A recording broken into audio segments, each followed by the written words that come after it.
कोतोली बाजारपेठेत अल्पवयीन शालेय विद्यार्थी बेधडक दुचाकी चालवत असताना आणि शालेय मुलींकडे पाहत असताना आज मोटारसायकलचा अपघात झाला। यामध्ये दोन्ही मोटारसायकलचं किरकोळ नुकसान झालं असलं तरी पोलीस प्रशासनाचं याकडे अक्षम्य दुर्लक्ष होत असल्याचं दिसून येतंय। पन्हाळा तालुक्यातील कोतोली बाजारपेठेत शाळा सुटण्याच्या वेळेत मोठ्या प्रमाणात वाहतुकीची कोंडी होत असून विद्यार्थी, पालक आणि नागरिकांना मोठ्या अडचणींचा सामना करावा लागतोय। बाजारपेठेत शालेय विद्यार्थ्यांची मोठी गर्दी असताना काही अल्पवयीन विद्यार्थी मोटारसायकल टिबल सीट चालवत फिरताना दिसत आहेत। यामुळे अपघाताचा धोका दिवसेंदिवस वाढतोय। अशाच एका घटनेत बाजारपेठेतून भरधाव वेगाने जात असलेल्या दोन दुचाकीस्वार विद्यार्थ्यांचं लक्ष रस्त्यांवरील मुलींकडे गेल्यानं दोघांची समोरासमोर धडक झाली।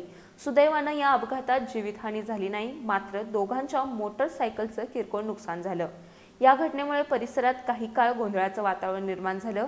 स्थानिक नागरिकांनी अल्पवयीन मुलांच्या हातात दुचाकी देणाऱ्या पालकांवर कारवाई करण्याची तसंच शाळा सुटण्याच्या वेळेत बाजारपेठेत वाहतूक पोलिसांची नियुक्ती करून नियमित तपासणी करण्याची मागणी केली आहे। वाहतुकीचे नियम पाळणं आणि अल्पवयीन मुलांना वाहन चालवू न देणं ही पालकांचीही तितकीच जबाबदारी असल्याचं नागरिकांनी नमूद केलंय।